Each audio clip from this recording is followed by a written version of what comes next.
L'imam Mohammed Said Alileh ens diu: jo diria que la jihad és una filosofia de vida basada en el sacrifici i la dedicació per superar-nos com a persones i contribuir en el bé comú, buscant la complaença del nostre Creador. No és una guerra santa, perquè la guerra no pot ser altra cosa que una desgràcia. La jihad és una crida a la vida i la construcció, i no un camí de mort i destrucció. La jihad és un terme noble que ens han robat els terroristes i han demonitzat els mitjans de comunicació fent un gran favor als propis terroristes. Ens ho explica en una entrevista que li fan al Faro de Ceuta i amb aquest fragment també volem citar un hadith del profeta sallallahu alaihi wasallam que està esmentat en el blog de l'activista Hisham Muhammad i aquest hadith diu el següent: la ciència s'aprèn amb l'aprenentatge i la paciència. Qui busqui la bona voluntat, se li donarà, i qui temi la maldat, serà protegit. És un hadith del profeta sallallahu alaihi wasallam. Jihad, jihad. Llegim-la al Corà, capítol 4.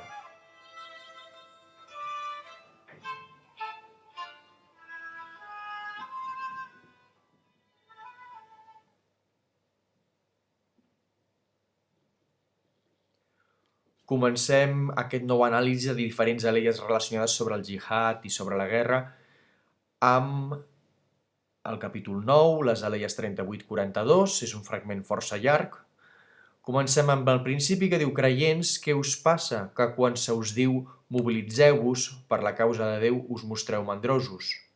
Aquesta expressió de mobilitzar-se la repeteix tot seguit quan ens diu: si no us mobilitzeu, ell us castigarà severament.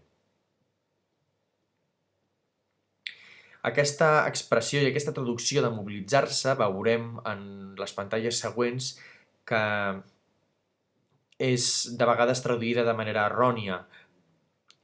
I d'altra banda, la interpretació que ara tot seguit exposarem, com sempre, a més d'interpretar qüestions lingüístiques, també tindrem en compte el context d'on surt aquest fragment. Si mirem el que diu després: si no ajudeu el missatger, s'entén, Déu l'ajudarà, tal com van fer quan els idòlatres el van obligar a emigrar.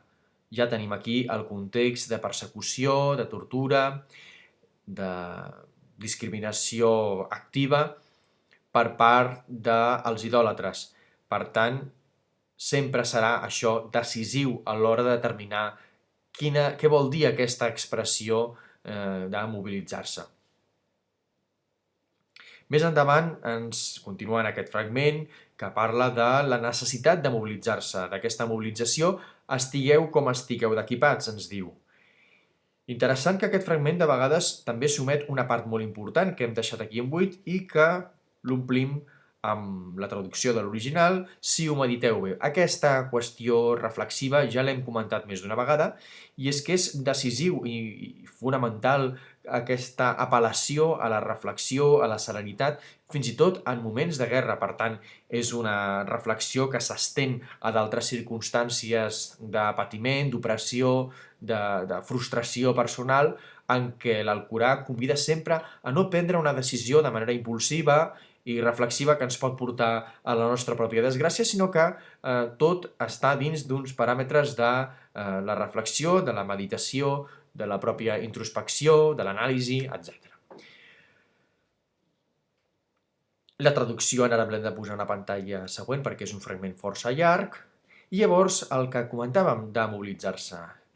Moltes vegades es tradueix això de manera incorrecta com a combateu, o l'expressió següent, que també diu si no us mobilitzeu, es tradueix com si no aneu a la guerra. Llavors, clar, quan literalment el que diu és aneu cap endavant, hi ha clarament la intenció de donar un missatge més genèric, és a dir, d'utilitzar un hiperònim per abraçar diferents sentits que tinguin en compte diferents circumstàncies. Una qüestió fonamental en l'Alcorà, la gradualitat i l'atenció a les diferents circumstàncies històriques, col·lectives, personals, perquè es té en compte l'evolució dels pobles, l'evolució de les persones i els diferents tarannàs de cadascú. El context històric d'aquest fragment és, segons tots els historiadors, començant pels intèrprets clàssics, l'expedició de Tàbuk. Tàbuk està sota l'amenaça d'invasió per part de l'imperi bizantí i és en aquesta circumstància que es revela aquest fragment. El que deia l'expressió aquesta d'estigueu com estigueu d'equipats, trobem dues interpretacions possibles, es refereix en qualsevol cas a la desigualtat militar que hi ha entre els dos exèrcits en ple context bèl·lic i com dèiem hi ha dues interpretacions, una que hem trobat del Sheikh Yasir Qadi que diu que tinguem més o menys recursos cal ajudar dins la nostra possibilitat, per tant aquesta expressió vol dir que realment cal un compromís amb aquesta solidaritat en cas que sigui necessari, però això no té res a veure, insistim, una i altra vegada amb les accions terroristes, sinó que té a veure amb això, amb un compromís de solidaritat cap a les persones que estan oprimides amb les circumstàncies concretes en què es descriu l'Alcorà i que es poden extrapolar en altres moments de la història, però que cal tenir molta precisió, molta honestedat i molta purificació també dels nostres cors per poder entendre realment de forma rigorosa, acadèmica, aquests passatges. L'altra interpretació és del professor Nouman Ali Khan, que es refereix a una autoavaluació, un autoexamen de les nostres capacitats, és a dir, de la necessitat de conèixer els nostres límits i les nostres capacitats en el moment d'encarar aquesta possible mobilització en cas que ja sigui necessària per les circumstàncies ben concretes que hem definit. En aquest mateix sentit, l'expressió hauríem marxat amb vosaltres es refereix al cas concret de Tàbuk i és en aquest quadre que s'ha d'entendre i s'ha de contextualitzar. A més del que acabem d'esmentar, com hem dit molt ràpid, que és aquesta introspecció personal, aquesta honestedat amb un mateix, perquè necessàriament Allah subhanahu wa ta'ala està sempre escoltant-nos i per tant no se'l pot enganyar, és a dir, aquesta purificació del cor sé que de vegades des del punt de vista extern al musulmà, és a dir, des del punt de vista del no musulmà que no coneix l'islam, pot sobtar, però d'altra banda segurament persones que sí que han experimentat algun tipus de meditació puguin arribar a entendre el que això implica de depuració interior, no? Quan segueixes una sèrie de pautes meditatives, això sens dubte que beneficia el teu propi judici. Per tant, no ho hem dit com una expressió així com qui no vol la cosa o per fer bonic, sinó que realment és un factor fonamental que ja tenien en compte els intèrprets clàssics i que avui dia potser s'hauria de tenir més en compte també.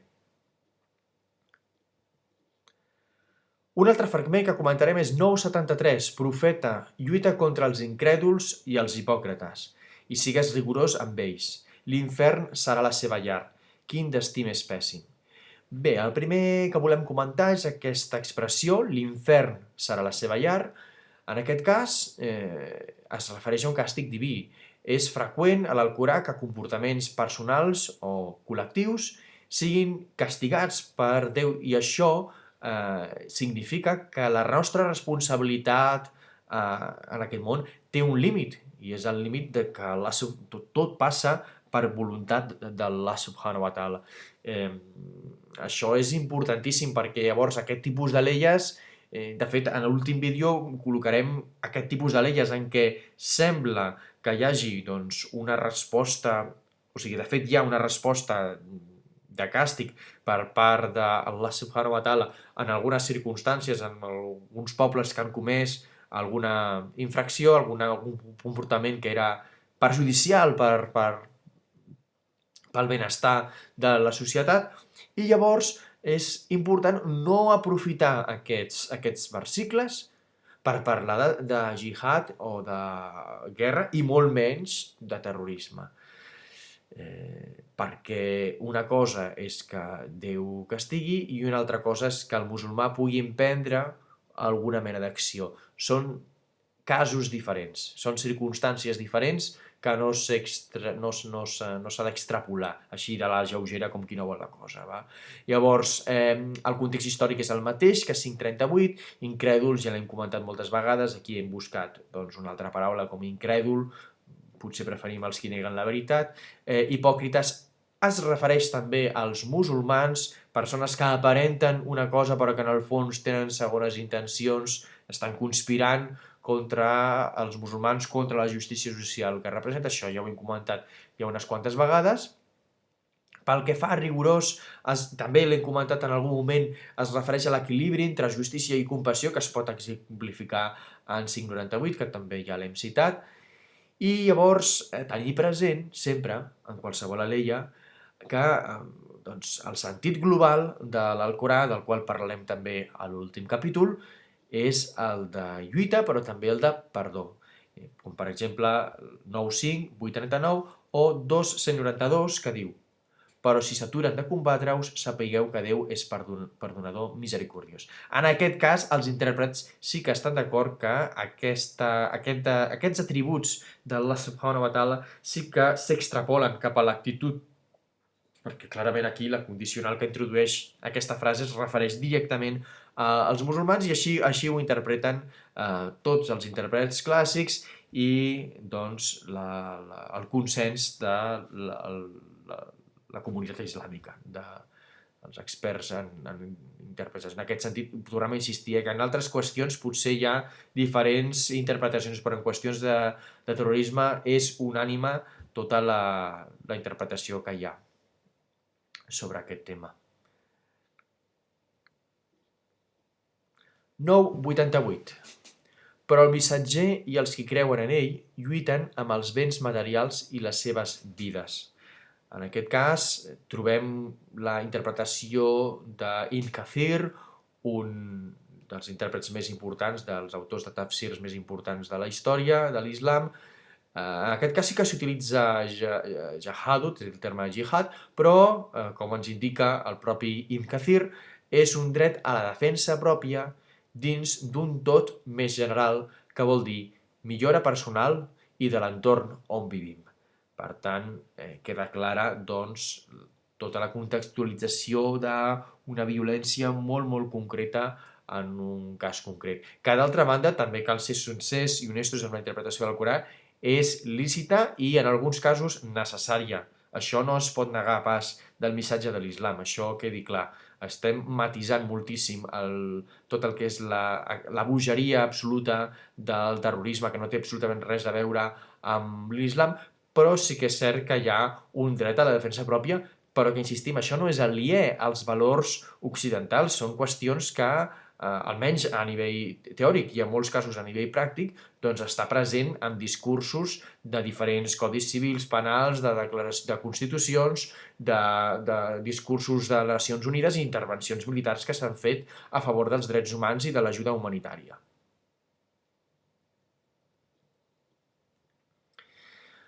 A 9.111 ens diu: Déu permuta amb els creients el paradís a canvi de les seves persones. Després aquest verb permutar, que té un camp semàntic comú a les expressions de transacció o que heu contractat. Què passa amb aquesta expressió d'intercanvi que de vegades es tradueix per comprar? Doncs passa el següent. Ishtara, en permuta, es refereix exactament a un intercanvi. Per tant, les traduccions que diuen comprar no són correctes. Sí que és cert que hi ha una metàfora sobre el tema de la contractació i això, i de l'intercanvi, del comerç. Això per què es fa? Doncs perquè de vegades, per parlar de certes qüestions metafísiques, s'utilitzen metàfores que siguin conegudes per la comunitat. Llavors, el comerç, com que era una activitat tan freqüent en la Meca i l'Aràbia del segle VII després de Crist, que es fa més fàcil per al receptor de l'Alcorà entendre-ho.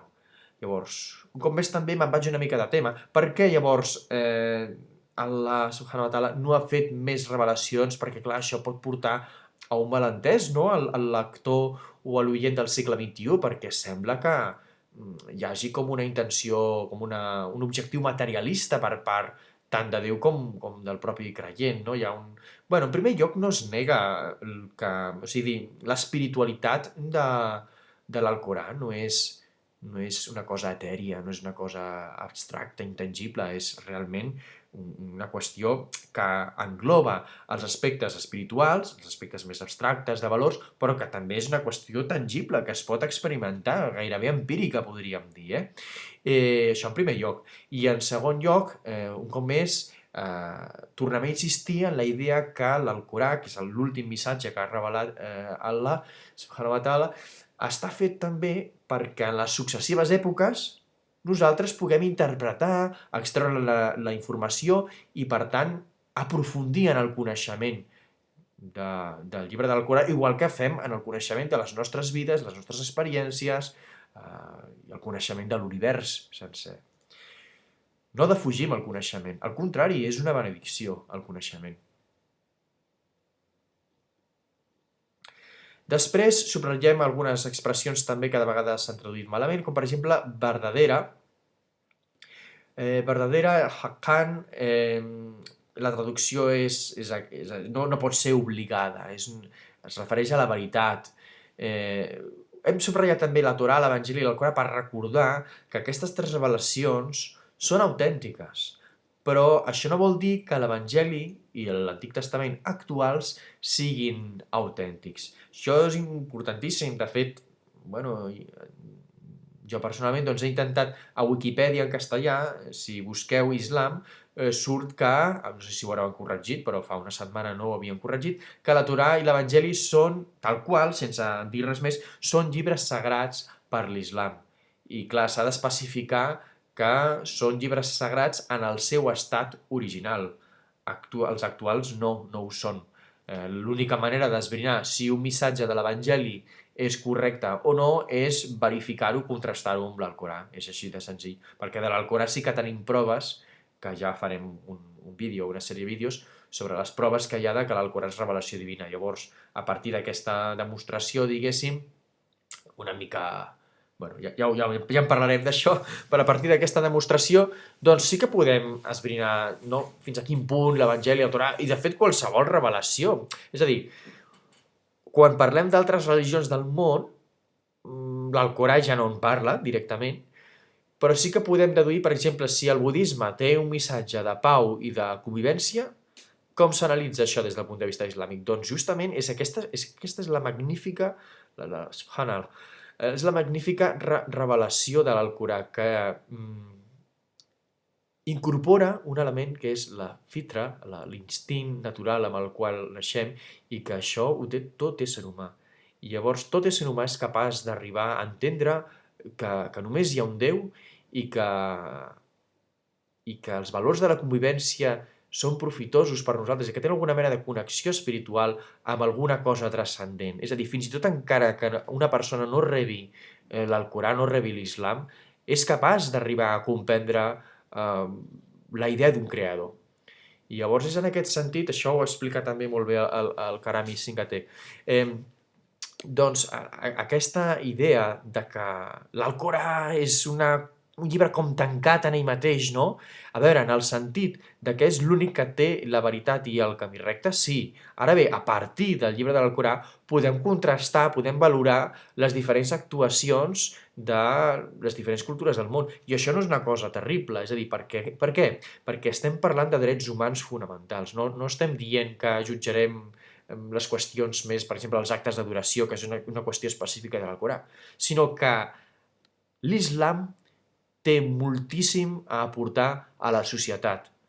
És una qüestió que fins i tot a nivell d'educació enriquiria moltíssim, per exemple, l'educació occidental, si s'entengués que els drets humans no és un patrimoni exclusiu de la història occidental, que també, sinó que és una qüestió que transcendeix la majoria de cultures del món, totes les cultures del món, de fet, perquè en el fons, al final, una societat té com a objectiu la preservació d'ells mateixos. Després sí que hi ha, clar, la història doncs, ens porta a dictadures, tiranies, etc. Però com podem avaluar si un comportament és correcte o no? Doncs el nostre instint, d'acord, però la manera més fiable, si tenim la prova definitiva que Déu ens ha enviat aquest missatge, doncs és contrastar-ho amb l'Alcorà.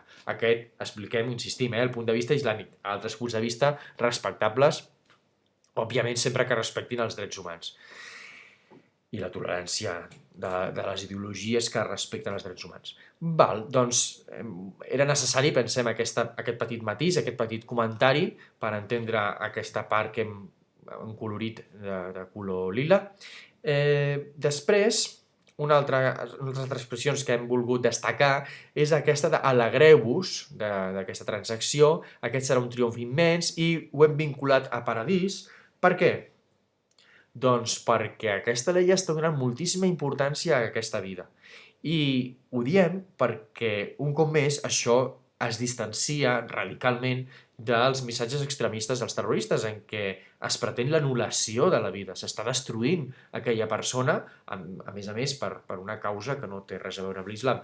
L'islam manté un equilibri entre l'altra vida, la que, si Déu vol, podem aconseguir a entrar a la Janna, al paradís, i després l'alegria i el triomf immens, que és immens perquè es pot referir, òbviament, principalment al paradís, però és que l'alegria també és un triomf, l'alegria d'aconseguir aquest equilibri, aquest estat de connexió amb el tot, el tauhid. Per tant, volíem insistir també en aquesta idea no teocèntrica, és a dir, que Déu és el centre, sinó antropoteocèntrica. Així moltes vegades es defineix també l'islam, en què la centralitat està en un equilibri entre aquest món i l'altra vida. Tot i que l'altra vida sigui més important, aquest món té una importància i una rellevància per ell mateix, tal com es demostra aquí mateix amb aquestes expressions. Islamic Foundation UK, que té interpretacions interessants, parla d'aquest intercanvi i llavors, amb tot el que hem vist, doncs expliquen el realisme de l'islam en la vida quotidiana, és a dir, aquestes metàfores de la transacció, unit amb la idea de que hi ha més d'una revelació que ha sigut autèntica, cada nació ha tingut la seva revelació, ens diu l'Alcorà, la idea de que és important el paradís però també és important aquesta vida, tot això configura una manera de viure, un estil de vida que és profundament realista amb la vida quotidiana d'una persona. D'altra banda, també Islamic Foundation incideix en aquesta llei en què Déu no necessita res. Per tant, en aquest cas, és a dir, quan hi ha aquesta transacció, de vegades sembla que, no sé, que com si Déu fos una persona que necessita enriquir-se com si fos un comerciant. Déu no necessita res. Aquesta transacció implica la llibertat de l'ésser humà, perquè en condicions en què es respectin els drets humans, etc., una persona és lliure de comprar, vendre o de fer comerç. I llavors apel·la llavors a aquesta metàfora de manera indirecta i gairebé com qui no vol la cosa, però està apel·lant a la llibertat d'escollir de l'ésser humà en decidir si fa o no fa aquesta contractació. És una qüestió, diguéssim, completament lliure de fer, com passaria que arribes a una botiga i compres o no compres.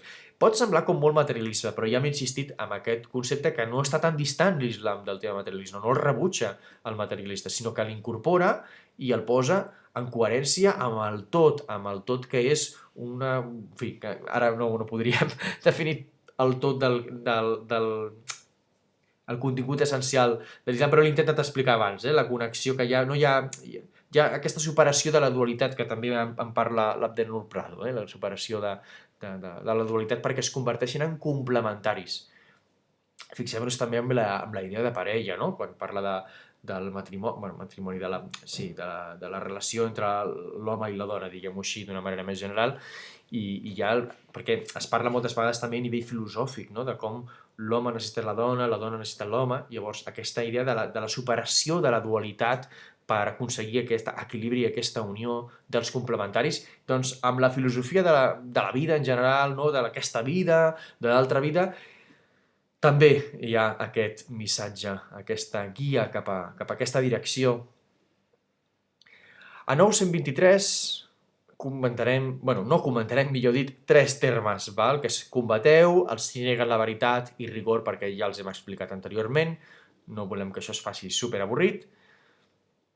Pel que fa als que actuen correctament, Literalment és amb els que li tenen taqwa. Llavors aquí hem d'explicar una mica la taqwa. Taqwa vol dir tenir consciència de Déu.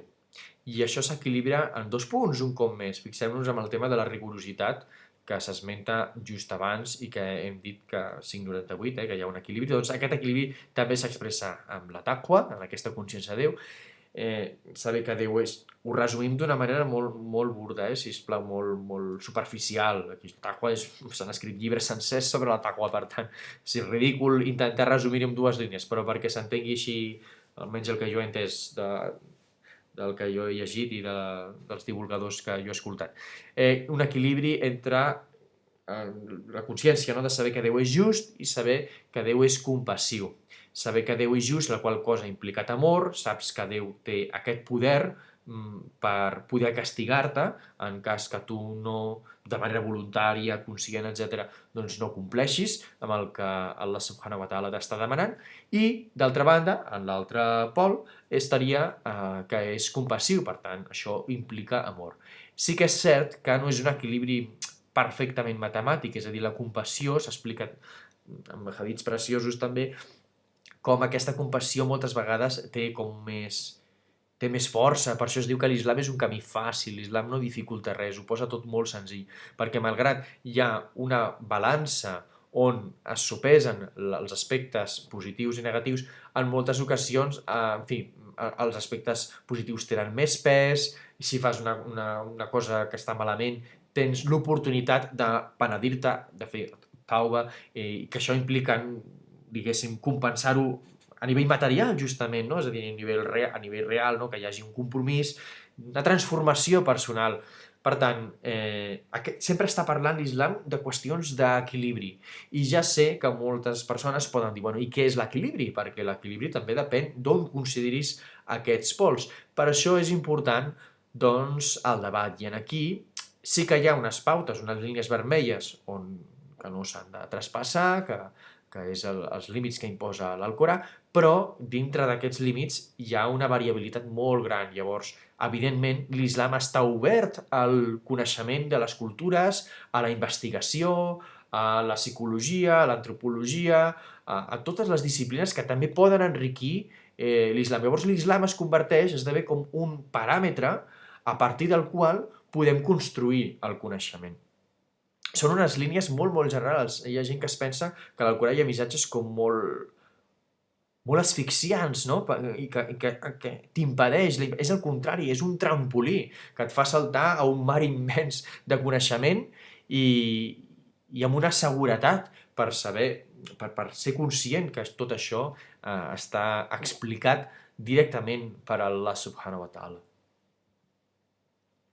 Tenint en compte això, la pregunta que moltes vegades es fa la gent quan el musulmà parla de l'infern, sí que és cert que de vegades s'insisteix una mica massa amb el tema de l'infern i no es parla d'aquesta segona part. De fet, taqwa, si mireu les traduccions, disculpeu,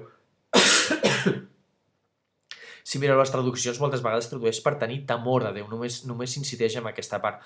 Però hem escoltat altres interpretacions, parlem de l'hora de traduir, tothom entén aquest equilibri, tothom, fins i tot els que traduirien pel temor, entenen també que taqwa té una doble dimensió. El que passa que a l'hora de traduir es fa complicat, per això també hi ha gent que defensa que això no es tradueixi, que directament es digui taqwa i ja està.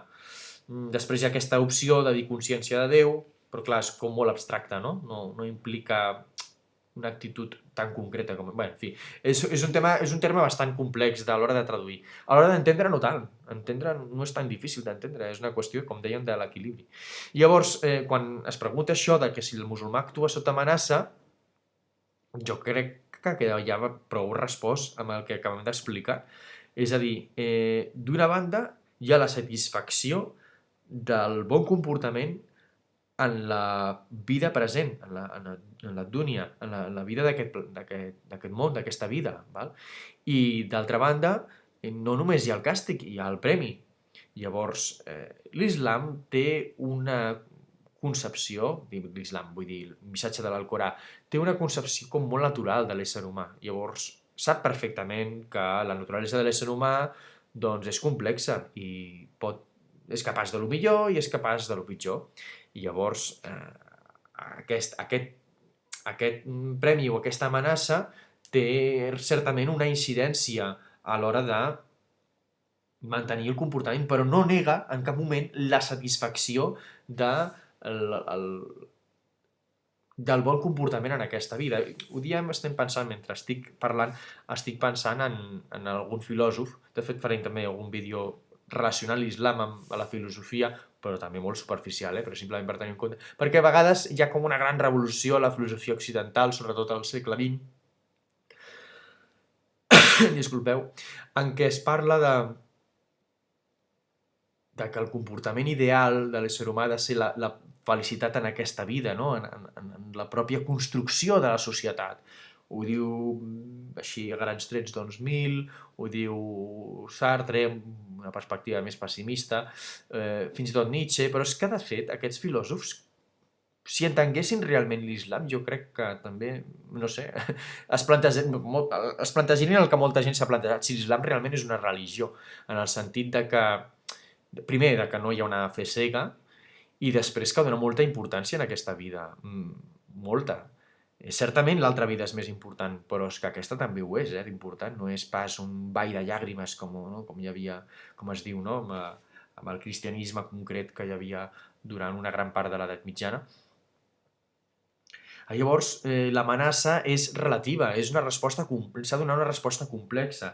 Ja t'està informant l'Alcorà, per tant, l'amenaça normalment s'ha de donar en una situació de coacció en la que ja no tens cap mena d'opció, no? O sigui, tu tens l'opció, i així es demostra clarament amb la llibertat de cadascú. Hi ha gent que, fins i tot sabent, fins i tot sent musulmà i coneixent l'Alcorà, tot i així, doncs moltes vegades no actuem correctament. Per tant, en el fons, això és una informació, i després tu esculls com actuar. I aquesta pregunta és una pregunta trampa, perquè després està la recompensa. Llavors dius, home, si a més de la satisfacció meravellosa de sentir aquesta unicitat amb Allah subhanahu wa ta'ala quan fas el bé, si a més d'això tens la recompensa a la Janna, al paradís, subhanallah, doncs, alhamdulillah, no? Vull dir que això és meravellós, per això es diu que el camí de l'islam és un camí fàcil, està ple de recompenses, de compassió, però també és realista, també posa uns límits i com unes llums, una pauta a partir de la qual poder construir-te com a persona, poder conèixer i poder arribar, si Déu vol, a la Janna, al paradís.